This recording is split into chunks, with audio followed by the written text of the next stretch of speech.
Hello student, मैं निर्भय aiming high Hindi YouTube channel में आपका मोस्ट वेलकम करता हूं। आज हम लोग एक बहुत केमिस्ट्री का बहुत ही वेरी वेरी वेरी मतलब आप जितना भी नहीं सोच सकते उससे ज़्यादा इंपॉर्टेंट चैप्टर पढ़ने जा रहे हैं, जिसका नाम है कार्बन। ये चैप्टर आपके एग्जाम पॉइंट ऑफ व्यू से काफ़ी ज़्यादा महत्वपूर्ण है। इस चैप्टर से आपके एग्जाम में क्वेश्चंस पूछे जाते हैं, इसलिए इस चैप्टर में मैं 3 से 4 या 4 से 5 वीडियो लेके आऊँगा। आप सारे वीडियोज़ को देखिएगा, आपका एक भी क्वेश्चंस नहीं छूटेगा। ठीक है, मेरा पर्पस है कि मैं आपको अच्छा से पढ़ाऊं। अगर अच्छा से नहीं पढ़ाना होता तो मैं इस पे 4-5 वीडियो नहीं लेके आता। आप दूसरे जगह दूसरे चैनल पे कंपेयर कर सकते हैं कि यहाँ पे क्या पढ़ाया जाता है। तो आप अगर इस चैनल पे नए हैं तो ज़्यादा से ज़्यादा इस चैनल के जो भी वीडियो है आप जिसको देखते हैं वो ग्रुप्स में शेयर करें, दूसरे जगह भेजें, दूसरे स्टूडेंट्स को भी बताएं जो दूसरे चैनल पे पढ़ रहे हैं। अगर उनको अच्छा कंटेंट नहीं मिल रहा है तो आप उनको भी बताएं। चलिए, ये चैप्टर इतना इंपॉर्टेंट क्यों हो जाता है, मैं क्यों बोल रहा हूँ कि ये very very very very important है। ये इसलिए कि कार्बन कार्बन एक ऐसा चीज है जो आपके साथ है, आपके अगल बगल हर जगह कार्बन है। आपके दैनिक जीवन से, आपके डेली लाइफ से बहुत ही रिलेटेड है। आपका बॉडी कार्बन का, आप खाते कार्बन हो, मतलब जो फ्रूट्स खाते वो कार्बन का, पेड़ पौधा कार्बन का, आप जिस चीज पे बैठे हो सकता है वो चेयर होगा और चेयर वो लकड़ी का होगा, वो भी कार्बन। तो आप ना चाहते हुए भी कार्बन से चारों तरफ से घिरे हुए हो।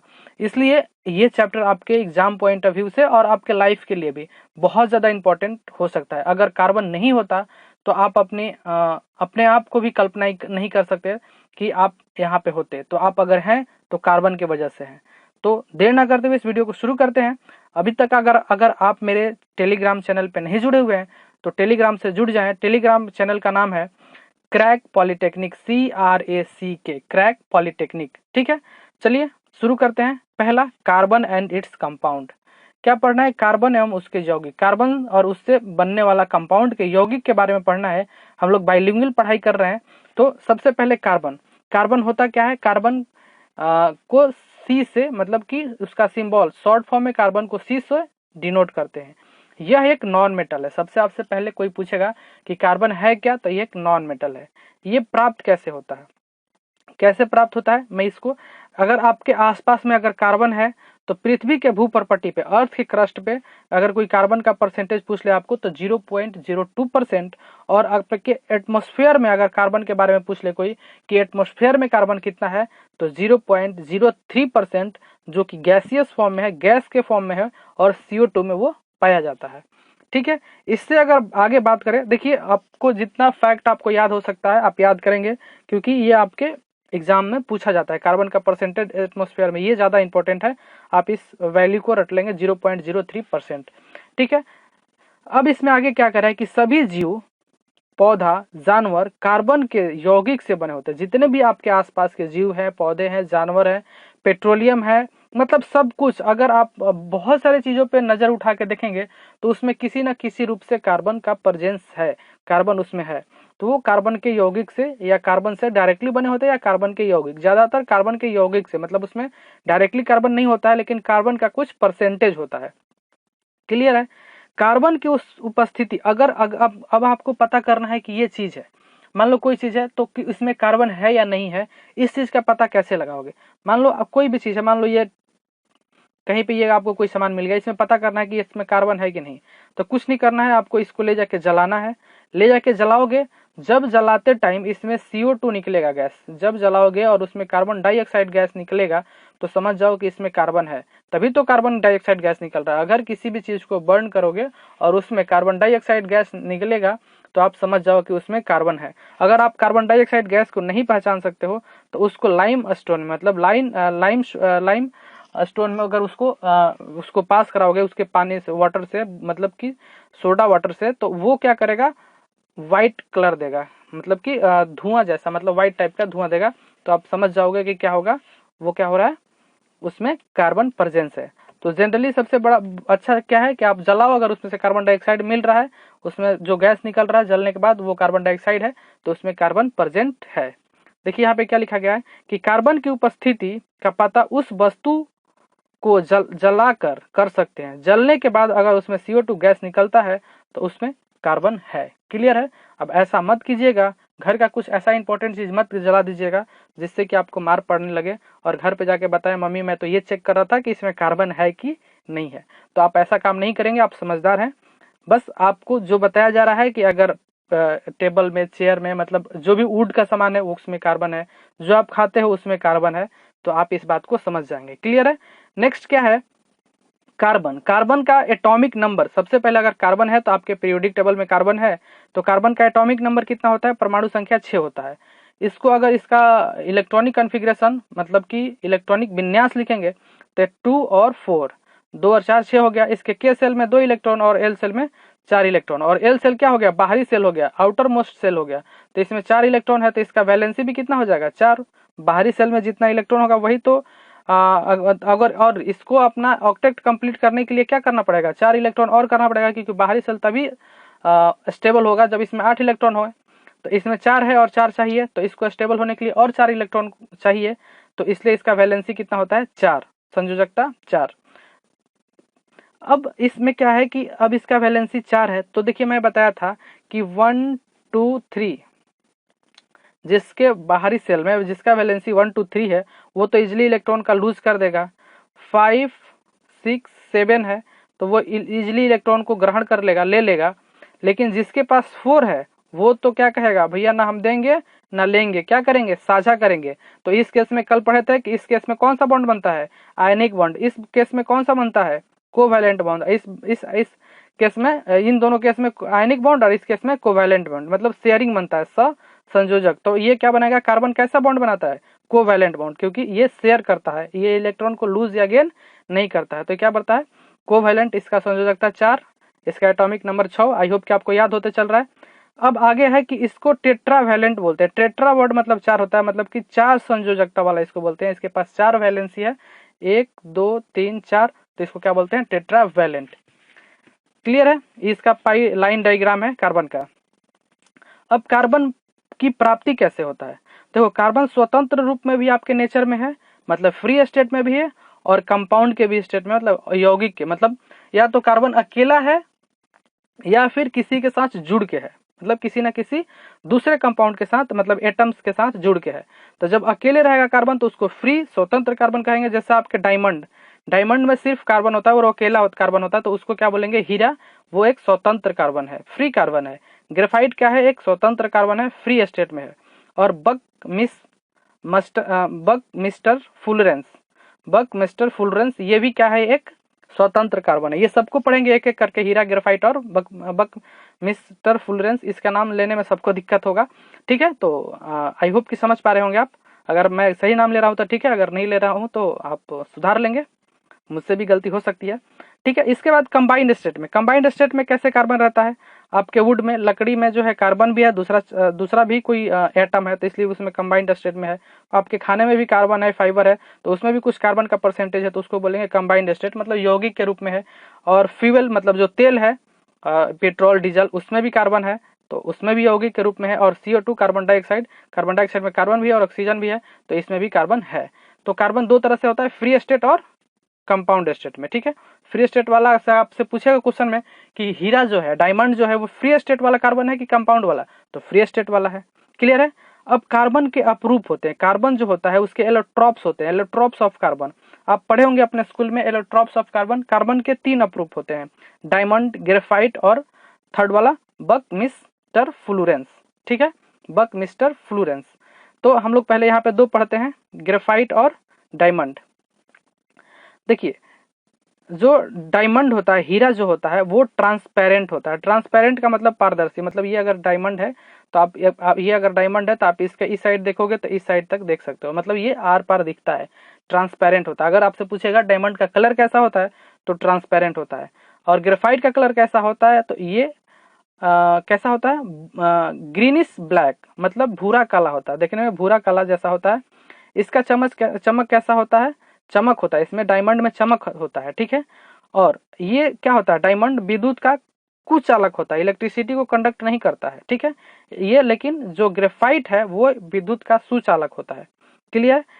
ये डायमंड जो है सबसे कठोर है, लेकिन ये जो ग्रेफाइट है ये क्या है, थोड़ा मुलायम पदार्थ है, ठीक है। जब आप अपने पेंसिल में देखते हैं ना, जो आपके पेंसिल्स में जो बीच में जो वो होता है, कार्बन होता है, वो ग्रेफाइट का ही होता है। क्लियर है। तो ये अब कार्बन एक क्या है, नॉन मेटल है, फिर भी ये इलेक्ट्रिसिटी का कंडक्शन कर रहा है। क्यों कर रहा है आगे पढ़ेंगे, लेकिन आपको याद रखना होगा, आपके क्वेश्चन एग्जाम में पूछा जाएगा एग्जाम में कि कौन सा ऐसा नॉन मेटल है जो इलेक्ट्रिसिटी को कंडक्ट करता है, विद्युत का चालकता होता है, तो वो है ग्रेफाइट। क्लियर है। और पूछेगा कि दुनिया में सबसे कठोर चीज कौन सा है, तो डायमंड मतलब हीरा है। क्लियर है। नेक्स्ट और इसके बारे में क्या पढ़ते हैं, देखिए इसमें क्या होता है, कार्बन को अगर मतलब कि इन दोनों को देखेंगे तो दोनों तो कार्बन से ही मिलकर बना होता है, लेकिन ये जो डायमंड है ना, डायमंड कठोर क्यों होता है, डायमंड कठोर इसलिए होता है कि इसका एक कार्बन 4 कार्बन से जुड़ा होता है। मतलब कि कोई आदमी हार्ड या ज्यादा सेफ्टी में कब रहेगा, जब इसके आसपास जितने बॉडीगार्ड होंगे, तो कार्बन के आसपास कितने बॉडीगार्ड होते हैं, एक कार्बन के पास 4 बॉडीगार्ड होते हैं। ठीक है। और लेकिन इस ग्रेफाइट के पास एक ग्रेफाइट का कार्बन 3 कार्बन से ही जुड़ा होता है, तो इसलिए ये वीक होता है। ये बॉडीगार्ड होगा तो थोड़ा हार्ड भी होगा, कठोर भी होगा। इसका दोनों का आपको वो दिखा रहा हूँ, क्या बोलते हैं उसका स्ट्रक्चर। देखिए ये ग्रेफाइट, ये डायमंड है। देखिए डायमंड का ये स्ट्रक्चर है, इसमें एक कार्बन, ये कार्बन है, एक कार्बन 1 2 3 4 4 कार्बन से जुड़ा है, फिर ये वाला कार्बन 4 कार्बन से जुड़ा है। तो इस तरह से एक नेटवर्क बनाता है, ये इस तरह से एक जाल बनाता है। तो इसलिए ये क्या है, ये काफी हार्ड होता है। ठीक है। तो ये टेट्राहेड्रॉन इसको बोलते हैं, इसको टेट्रा मतलब 4 और हेड्रॉन, टेट्राहेड्रॉन स्ट्रक्चर इसका होता है। आपसे अगर पूछेगा कोई कि इसका आकृति कैसा होता है, तो टेट्राहेड्रॉन।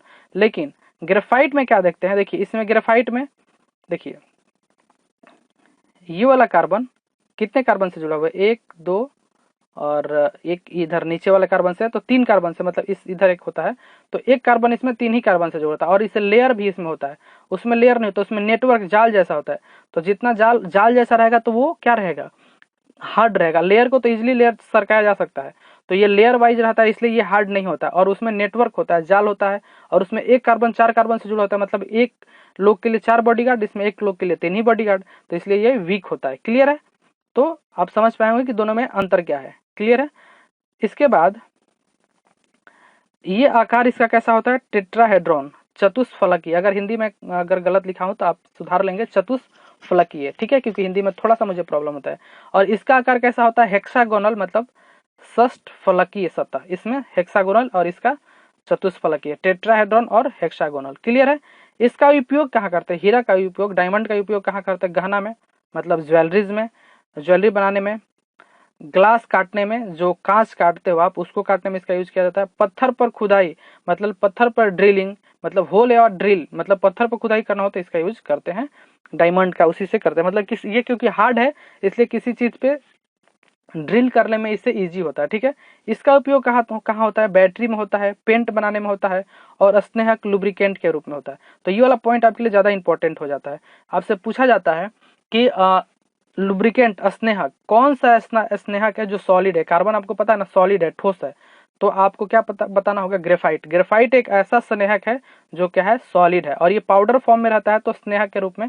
स्नेहक मतलब कहीं पे फ्रिक्शन हो रहा है तो वहां पे डाल के आप वहां पे चिकना कर सकते हो। क्लियर है। तो पाउडर्ड ग्रेफाइट क्या होता है, स्नेहक या लुब्रिकेंट के रूप में यूज किया जाता है। आपके एग्जाम में बार बार ये क्वेश्चन पूछा जाता है। इसके बाद अब हम लोग पढ़ते हैं कार्बन का, ये दोनों देख लिया स्ट्रक्चर। इसके बाद एक और कार्बन होता है बक मिस्टर फ्लोरेंस। इसमें क्या होता है, कार्बन 60 कार्बन के साथ जुड़ा होता है, C60 इसको बोलते हैं, C60 बोलते हैं, या बक मिस्टर फ्लोरेंस भी बोलते हैं। इसमें क्या होता है, 60 carbon join together to form a C60। इसको हिंदी में शॉर्ट फॉर्म में C60 बोलते हैं। क्लियर है। उस कार्बन को सिर्फ C बोलते हैं। क्लियर है।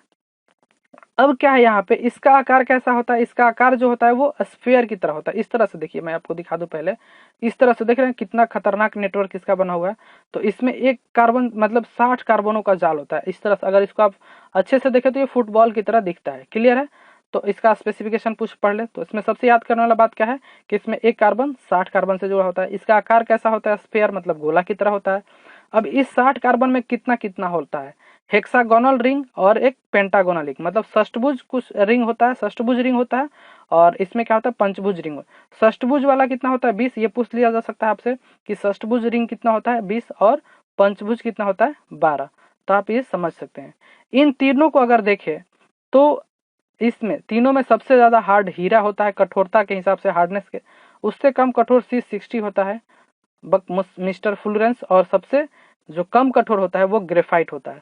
ये तीनों हीरा का ही रूप है, सॉरी कार्बन का ही रूप है। कार्बन का अपरूप कहने का मतलब कार्बन आदमी एक ही है, अलग अलग वेशभूषा में है। क्लियर है? आदमी एक ही है, उसका शारीरिक बनावट देखिए, हम सब आदमी हैं, हम लोग देखिए हम लोग आदमी हैं, तो किसी का नाम श्याम है, किसी का मोहन, ऐसा क्यों है?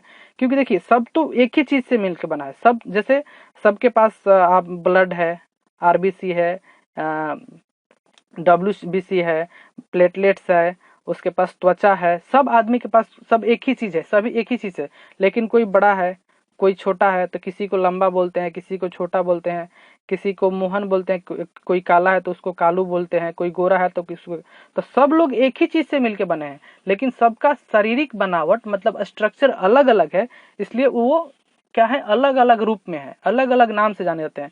वैसे ही कार्बन, सब तो कार्बन से ही मिलकर बने हैं, लेकिन सबके बनने का तरीका अलग है। किसी में 5 कार्बन एक साथ है, किसी में 3 कार्बन एक साथ है, किसी में 60 कार्बन एक साथ है, तो सबके बनने का तरीका अलग अलग है, जिसकी वजह से सबको अलग अलग नाम रखा गया, और सबका अलग अलग गुण है, सबका अलग अलग क्वालिटी है, तो इसलिए सबको अलग अलग नाम से पढ़ा जाता है।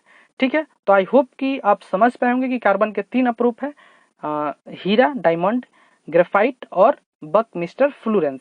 तीनों का मैं प्रॉपर्टी बता दिया कि कौन क्या होता है। हीरा सबसे हार्ड होता है, उससे कम होता है बकमिस्टर फ्लोरेंस, और सबसे कम हार्ड होता है ग्रेफाइट। किसका क्या यूज होता है ये भी पढ़ लिए। क्लियर है? इसका स्ट्रक्चर आप देख लिए। अब क्या है, और कार्बन क्या होता है? अब कार्बन जो होता है वो किसी ना किसी चीज के साथ जुड़ के एक कंपाउंड का, यौगिक का, कार्बन तो खुद में एक एलिमेंट है, वो किसी ना किसी के साथ जुड़ के एक यौगिक का निर्माण करता है, तो उसी को क्या बोलते हैं? कार्बनिक यौगिक या ऑर्गेनिक कंपाउंड। कार्बन के यौगिक को और कंपाउंड ऑफ कार्बन या कार्बनिक यौगिक कहते हैं। देखिए जैसे यहाँ पे कार्बन हाइड्रोजन के साथ जुड़ गया तो यह कार्बनिक यौगिक है, ये भी जैसे ये CO2, ये भी कार्बनिक यौगिक है।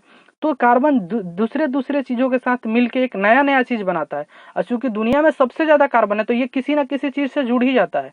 आप किसी भी चीज आप जब मैं आपको बता दिया कि आप जो भी सोच रहे हो उसमें कहीं ना कहीं कार्बन है, तो वो अलग अलग चीजों से जुड़ेगा तो उतना ही ज्यादा यौगिक बनाएगा, उतना ही ज्यादा कंपाउंड बनाएगा। तो सबसे ज्यादा इसका कंपाउंड पाया जाता है कार्बन का। सबके बारे में पढ़ेंगे तो कार्बन का यौगिक आप समझ लिए कि क्या होता है। कार्बन के साथ जुड़ के अगर कोई कंपाउंड बना तो उसको कार्बनिक यौगिक या कार्बनिक ऑर्गेनिक कंपाउंड कहते हैं। इसमें बहुत सारा पढ़ना है। सबसे पहले हम लोग कार्बन, हाइड्रोकार्बन पढ़ेंगे। हाइड्रोकार्बन के बाद अल्डिहाइड, कीटोन, एल्कोहल, सब लोग इसमें, सब कुछ इसमें पढ़ना है, 7-8 चीज पढ़ना है। तो आज हम लोग हाइड्रोकार्बन पढ़ेंगे। हाइड्रोकार्बन किसको बोलते हैं? नाम से ही पता चलता है, हाइड्रोकार्बन। हाइड्रो वर्ड से पता चलता है हाइड्रोजन, और कार्बन से पता चलता है कार्बन। मतलब अगर कहीं पे भी हाइड्रोजन और कार्बन का एक साथ जब मेल होगा, जब एक साथ रहेंगे, तो उसको हाइड्रोकार्बन बोलेंगे। एक शॉर्ट फॉर्म में उसका नाम क्या देंगे? हाइड्रोकार्बन। जैसे देखिए CH4, ये क्या है? हाइड्रोकार्बन है। ये क्या है? हाइड्रोकार्बन है। ये क्या है? हाइड्रोकार्बन है। अगर मैं आपसे पूछूंगा ये हाइड्रोकार्बन है क्या? नहीं है। देखिए यहाँ पे कार्बन तो है, लेकिन कार्बन किसके साथ है? ऑक्सीजन के साथ है, तो CO2 एक हाइड्रोकार्बन नहीं है। क्लियर है? ये हाइड्रोकार्बन नहीं है। जब हाइड्रोजन और कार्बन एक साथ रहेंगे तो उसको हाइड्रोकार्बन बोलेंगे। होप कि आप समझ पाए होंगे। अभी हाइड्रोकार्बन मिलते कहाँ से है? हाइड्रोकार्बन मतलब कि मेन इनका मुख्य स्रोत क्या है? पेट्रोलियम। पेट्रोलियम वगैरह क्या है? ये हाइड्रोकार्बन, मतलब जो आपका पेट्रोल, डीजल, ये सब क्या है? एक हाइड्रोकार्बन का ही रूप है। ठीक है, तो हाइड्रोकार्बन जो होते हैं 2 तरह के होते हैं, सेचुरेटेड और अनसेचुरेटेड। हिंदी में बोले तो संतृप्त और असंतृप्त। सेचुरेटेड हाइड्रोकार्बन किसको बोलते हैं? जिसमें कार्बन कार्बन सिंगल बॉन्ड से, मतलब 2 कार्बन सिंगल बॉन्ड से जुड़ा हो, उसको क्या बोलते हैं? Saturated hydrocarbon. देखिए इसको क्या बोलेंगे? देखिए इसमें कार्बन और कार्बन कैसे जुड़ा है? सिंगल बॉन्ड में जुड़ा, तो इसको क्या बोलेंगे? Saturated carbon, hydrocarbon. और अगर कार्बन कार्बन डबल और ट्रिपल, मतलब कि डबल और ट्रिपल, मतलब कि द्विबंध और त्रिबंध से जुड़ा हुआ, इसमें क्या हो? एक बंध से जुड़ा हो, तो ऐसे हाइड्रोकार्बन को क्या बोलते हैं? अनसेचुरेटेड या अनसंतृप्त। समझ में आ गया? अगर सिंगल बॉन्ड से जुड़ा हो तो इसको सेचुरेटेड, डबल या ट्रिपल बॉन्ड से जुड़ा हो तो इसको क्या बोलेंगे? अनसेचुरेटेड। होप कि आप समझ पाए होंगे। इसका एग्जांपल आप देख लीजिए, सिंगल बॉन्ड, ये डबल बॉन्ड से कार्बन। तो आप यहाँ पे बोलेंगे कि सर यहाँ पे तो सिंगल बॉन्ड है, यहाँ पे तो सिंगल बॉन्ड है। नहीं, मैं, आप मेरे वर्ड्स पे ध्यान दें। मैं बोला कि जब कार्बन कार्बन, देखिए ये वाला बॉन्ड को देखिए, जब कार्बन कार्बन के साथ डबल बॉन्ड से जुड़ेगा तो उसको वहां वाले बॉन्ड को देखेंगे, उस बॉन्ड को बोलेंगे कि ये सेचुरेटेड है या अनसेचुरेटेड है। तो जब डबल बॉन्ड या ट्रिपल बॉन्ड रहेगा तो अनसेचुरेटेड, और सिंगल बॉन्ड रहेगा तो क्या बोलेंगे? उसको सेचुरेटेड। यहाँ पे एक और एग्जांपल है, ये देख लीजिए। सिंगल बॉन्ड, ये डबल बॉन्ड। तो जब आप पढ़ेंगे हाइड्रोकार्बन तो आपको पढ़ेंगे 3 तरह के हाइड्रोकार्बन होते हैं, अल्केन, अल्कीन और अल्काइन। तो सिंगल बॉन्ड वाले को क्या बोलते हैं, अल्केन बोलते हैं। डबल बॉन्ड वाले को क्या बोलते हैं, अल्कीन बोलते हैं। और ट्रिपल बॉन्ड वाले को, त्रिबंध वाले को क्या बोलते हैं, अल्काइन बोलते हैं। तो अल्केन जो है वो, अल्केन जिसमें सिंगल बॉन्ड है वो क्या है, सेचुरेटेड। आपसे पूछ लेगा, 3 गो ऑप्शन देगा, इसमें कौन सेचुरेटेड हाइड्रोकार्बन है, अल्केन, अल्कीन, अल्काइन। तो सिर्फ अल्केन जो होता है वो सेचुरेटेड होता है, एल्कीन और अल्काइंस क्या होता है, अनसेचुरेटेड होता है, अनसंतृप्त होता है। होप कि आप समझ पाए होंगे इस पूरे वीडियो को। चलिए मिलेंगे इसमें अब नेक्स्ट वीडियो में, अल्केन, अल्कीन, अल्काइंस पढ़ेंगे। ये चैप्टर थोड़ा सा 3-4 क्लास लेगा, तो आप इसमें हड़बड़ाएंगे नहीं, आराम से पढ़ेंगे। अगर आराम से पढ़ लेंगे तो क्वेश्चंस आपसे यूं ही देखते हो जाएगा, नहीं तो आप भटकते रहेंगे इधर से उधर और आपसे क्वेश्चंस नहीं होगा, आप रटना शुरू कर देंगे। रट के आप एग्जाम पास नहीं कर सकते किसी कीमत पे। इसलिए आप कोई जल्दीबाजी नहीं करेंगे, अच्छे से पढ़ ले एक बार। अगर अपने पास 15-20 दिन भी क्वेश्चन टाइम बच गया तो हम लोग अच्छा खासा सेट प्रैक्टिस कर लेंगे। और अभी तो आपके पास बहुत सारा टाइम है, अभी तो एग्जाम का फॉर्म भरा रहा है, अभी लॉकडाउन कब तक रहेगा, तो आप अच्छे से तैयारी कीजिए, कोई जल्दीबाजी में तैयारी नहीं कीजिए। हम लोग जल्दी यहाँ पे सेट प्रैक्टिस भी लेके आएंगे। तो आप पढ़ते रहिए और वीडियो को रिवीजन करते रहिए। जो पहले वीडियो पढ़ लिए उसका रिवीजन करते रहिए, ऐसा नहीं कि पढ़ लिए तो छोड़ दिए, पढ़ के एक बार रिवीजन कीजिए। और आप इस चैनल को दोस्तों में भी शेयर करें जो आपके दोस्त हैं, ठीक है। मिलते हैं नेक्स्ट वीडियो में, और तब तक के लिए बाय बाय, टेक केयर और जय हिंद।